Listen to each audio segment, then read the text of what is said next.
Welcome to the first discussion on front-end web development. We will be discussing about the big picture, which encompasses HTML, CSS, and JavaScript. So brace yourself and we'll go through this very detailedly but slowly. So diving in, our agenda today will discuss about the field of work, areas that we can focus on. We'll review the foundational terms which we already discussed in a previous video and also introduce some core technologies. Before we conclude, we'll look at the big picture, obviously, and then how we can proceed from there. So brace yourselves, let's get going. The field of work in front-end web development focuses on using web platform technologies like HTML, CSS, and JavaScript to build websites, web apps, and even native apps that run on the web. There's so many different careers in the wild, as you've seen, but you can either decide to work in a corporate environment or work as a freelancer, self-employed, or even do both, using one as a side gig. But where do you focus your attention on? You can either create search engine optimized websites or use web frameworks, JavaScript frameworks to build web apps, or use design tools to focus on designing the websites for the user interface and user experience. Other areas include testing, performance, accessibility, even web game development. Now, previously we've already talked about what the foundational terms of web development include. For instance, the URL includes the protocol, the domain, which translates the IP to a human readable form. Now we need to remember also the clients use a web browser. Your files are saved on your server, which can be distributed in a CDN, and JavaScript actually has an engine that resides in your browser. To create this code, the HTML, CSS, and JavaScript, we use code editors like Visual Studio Code. After creating it, we can see our website on the web browser. This browser has command line interface or console, and the document object model actually includes everything that you see on the HTML.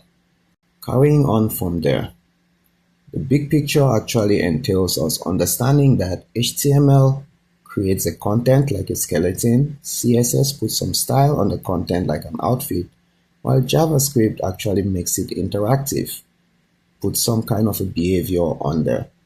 So HTML, again, you create that by using .html files using a code editor, css.css files still using that code editor, and javascript.js files working still with the code editor to have progressive enhancements. To proceed, you need to use the documentation tools that we've discussed in the previous video to plan what you need to execute. Design this work using design tools like Adobe, Figma, Canva, and code what needs to be done using a Visual Studio Code or any code editor. It usually comes with version control to help you track your versions. It's imperative that you test your work and deploy it either locally on the cloud or whichever way you prefer. Before you proceed, you need to be able to set up an environment. You need a browser, possibly choosing Google Chrome. You need to also download a code editor, Visual Studio Code, set up the extensions, and also create a GitHub account. We'll look at all of these in the setup video that proceeds. Alright, so here we are on a desktop. We could decide to use any of the browsers, be it Google Chrome, the Brave browser, Microsoft Edge. There are other browsers like Safari, Mozilla, Firefox, and so on. Opera as well, but I prefer going to Google Chrome, so I just installed it. I don't need to sign in. I'm going to set it as my default, and then I'm good to go. I think this will need me to change the default browser in here. While we're at it, we might as well do that. So the default browser here right now is Microsoft Edge. If you need to do this from scratch, you can go ahead and search for default, and it gives you default apps, which is what we have open right here. So we need to change the default app for our web browser. You can change for the other ones if you need, that's totally fine. But our focus here is for web browsers. So I'm going to select Google Chrome. Once that is done, I need to close this, and going forward, every time I open an HTML file or try to go to the web, it's going to open it with Google Chrome. Awesome. So we're done with that. Now let's maximize this. Yeah, I got it. And we are good with the first step, which is installing, or rather downloading and installing your browser. If you need to download Google to begin with, all you need to do is search for, so if you need to download Chrome, download Chrome, and you would see, could you click on the sponsored link or the other one, it's all good. Once you go to the download page, you can specify downloading the software for your particular operating system. Are you downloading it for Android? Are you downloading it for other operating systems? And so on and so forth.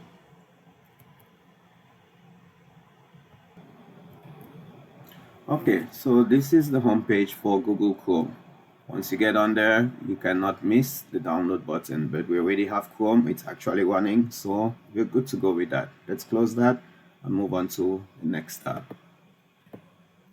Next up, we need to download Visual Studio Code. You can simply type VS for Visual Studio, or you can type it all out. Searching for that should give you a bunch of options. Obviously, you want to click on the first one. It is a Microsoft product, but somehow it works with Mac and Linux. So yes, it is a freely available Microsoft product. Clicking on that link will take you to Visual Studio Code web page. Here is the download page. You can check out more information about the documents or documentation, updates, and so on and so forth. You can download it directly from here, or select the version you need to download for Mac operating system, for Linux, for Windows.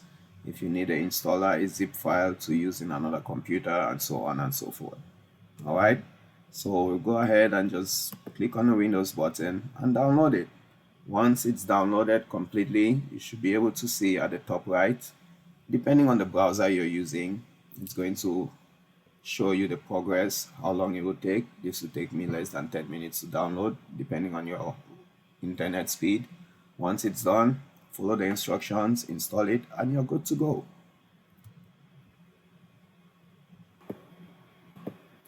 All right, the final thing we need to do for our setup is to go to github.com. GitHub again lets you upload your files to the internet and track the changes easily. In a nutshell, you can also have it running on your machine, so you have a local version and a remote version. We'll talk about those at the end of this entire program, but it's good to have that to begin with. It works also very seamlessly with Visual Studio Code, so you should be just fine. In this case, you don't need to download anything. All you need to do is sign in if you already have an account, or sign up for a new account. If you have issues creating a new account, you can simply sign in with your email address. So on here, you can sign up again using GitHub, or rather using the button on GitHub. You don't really need an enterprise version. If you're working in a corporate setting, you'll probably be using Bitbucket, which is an enterprise version of GitHub. So on here, you can sign in using your email address, you can use a passkey, or you can create a new account. So it's as easy as that. Once you go ahead and create your account, you should be able to have everything that you need. So it's very seamless. Ask for your email address. Let's say dkvtools2024@gmail.com. The email you have provided is already associated with an account. So yay, we cannot use that anymore. All I need to do then is sign in. Once I sign in, I should be able to get back into my account. So yes, go ahead and use, let's see, just add that in there if it will work. No, that's not a good idea. So yes, once you sign in, you will be able to go from there, but this is for you to save for later on. Awesome. All right, so let's sign into GitHub. After using the correct username and password, the credentials look good. It's going to do something which is useful, using multi-factor authentication to send a code to your email. Once you receive that code, you can go ahead and enter it in there. The code is always going to be different, so it doesn't really matter. It verifies it. Once it's verified, you should be able to get access to your repository. And from there, you should be good to go. All right, so you should be able to see your repositories, the homepage, your activity, and so on and so forth. For now, we're going to save this and continue from there. But if you need to start afresh, you can create a new repository. Maybe we can make it public and then go ahead and it failed. Yay. Let's try one more time. We did not give a name, so let's give it a name. 100 days IT challenge. All right, that's what we're going to call it. It's available. And create a repo, and we should be able to use that going forward. Awesome. Now you can easily get to Vitus DK Foundation 100 days IT challenge, and we should be good to go. If you need to share that with someone else, you can simply give them access to maybe fork or clone your particular GitHub repository. So we'll look at that when we look at GitHub later on in our 100 days challenge. All right, so our Visual Studio Code looks like it's downloaded successfully. We can now click on that and run the application, or run the installation per se. Installation agreement, we do need to accept it. Once it's accepted, we move forward, install it in a particular location. If you need to change it, you can browse through, but I'm going to leave everything as is. It needs at least about 373 megabytes of space. We do have that. Also, do we need to create a different set of program shortcuts? Yeah, that's fine. Let's add it. Oh no, we do want to create a startup menu folder, so that's fine. We move on to the next. Create a desktop icon to make it easier for us. Yes, we want to do that. We also want to add open with code in our files on the Explorer so that we can easily open it without coming to look for Visual Studio Code. Now it's ready to install. Click on install. Should be fairly quick, get the installation done, and we can open it up and go from there. Awesome. There goes the installation running too.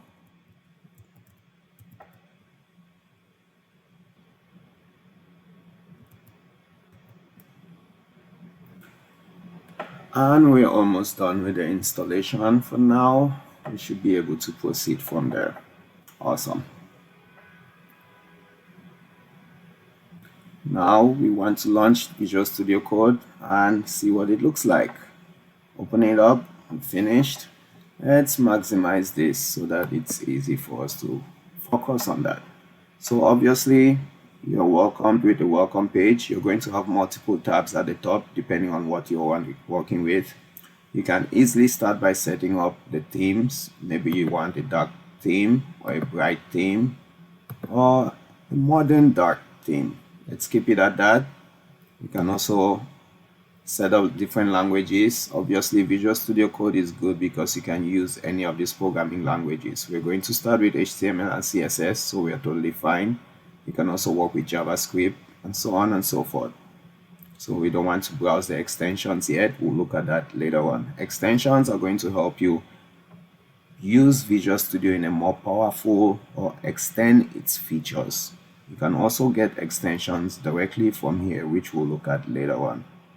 To tune your settings, do we want to do that? I don't think so. Set autosave and so on and so forth. I think by default it should be on.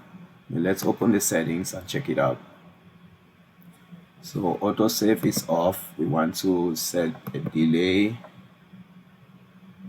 So each time you delay, it's automatically going to save your work, and then we're good.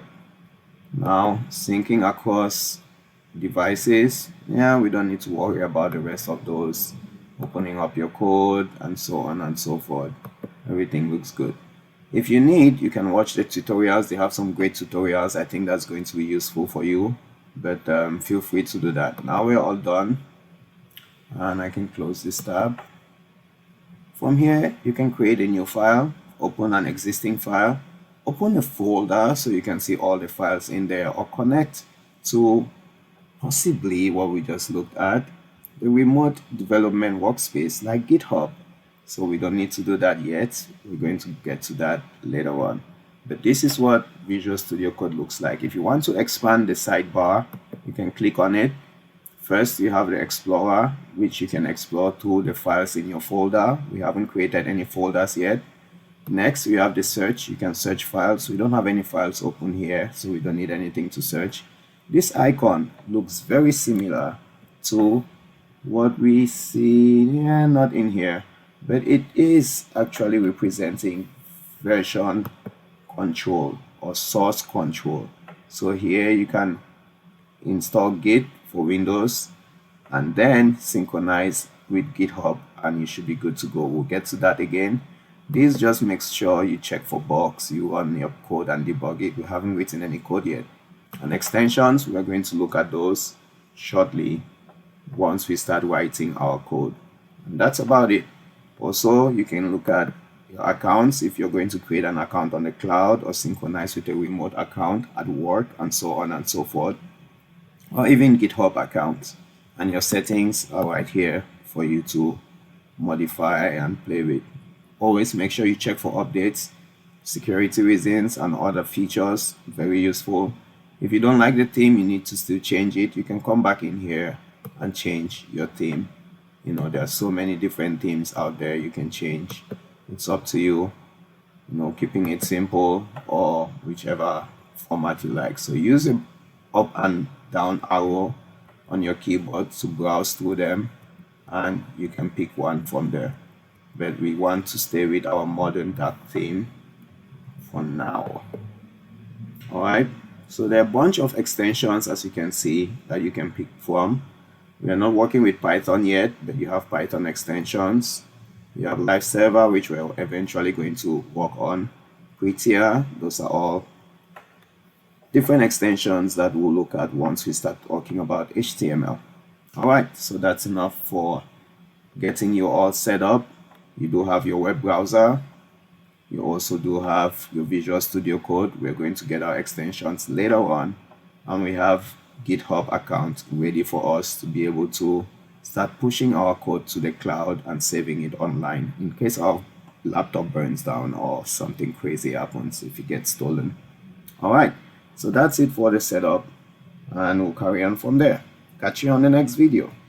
Thank you for watching our video. I really hope you stick around. Please make sure you smash that like button, subscribe to my channel to help the YouTube algorithm to recommend this video to others. And always remember to share to everyone else. Help me help you help others so we can all grow together. This was Vitus DK. You already know.